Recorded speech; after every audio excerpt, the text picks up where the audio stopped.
Hi friends, అందరికీ welcome back to Harihara collections. ఈ రోజు అయితే 4వ రోజు బతుకమ్మ సెలబ్రేషన్ జరుపుకుంటున్నాము. 4వ రోజు బతుకమ్మను నానబియ్యం బతుకమ్మ అని పిలుస్తాము. మేమైతే ఈరోజు గౌరమ్మను కూడా పెడుతున్నాము. మా సైడ్ గౌరమ్మను మధ్యలో ఒకసారి, లాస్ట్లో సద్దుల బతుకమ్మ రోజు ఒకసారి పెడతామండి. మరి మీ సైడ్ ఎలా పెడతారో కామెంట్ బాక్స్లో కామెంట్ చేయండి. ఈ వీడియో కనుక నచ్చినట్లయితే లైక్, షేర్, సబ్స్క్రైబ్ కూడా చేయండి. ఇక్కడ అక్క పసుపు తీసుకొని గౌరమ్మను రెడీ చేస్తుందండి. చిక్కుడాకు, కాకరాకు, తమలపాకు ఏది అవైలబుల్ ఉంటే ఆకులో పెట్టి 2 ఆకులు వేసి గౌరమ్మను బతుకమ్మ దగ్గర పెడతామండి.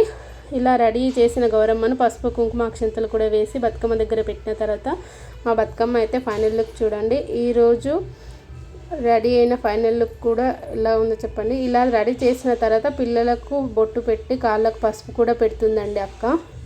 ఈ మధ్య బతుకమ్మ దగ్గర ఆడేటప్పుడు పాడే పాటల కన్నా డీజే పాటలు బాగా పెడుతున్నారు కదా. ఈ వీడియోలో ఓన్గా పాడిన వాయిస్ కూడా ఉంటుంది, వినండి. ఇవి తగ్గిపోయాయని మేము పెట్టాము. చూడండి. బాయ్.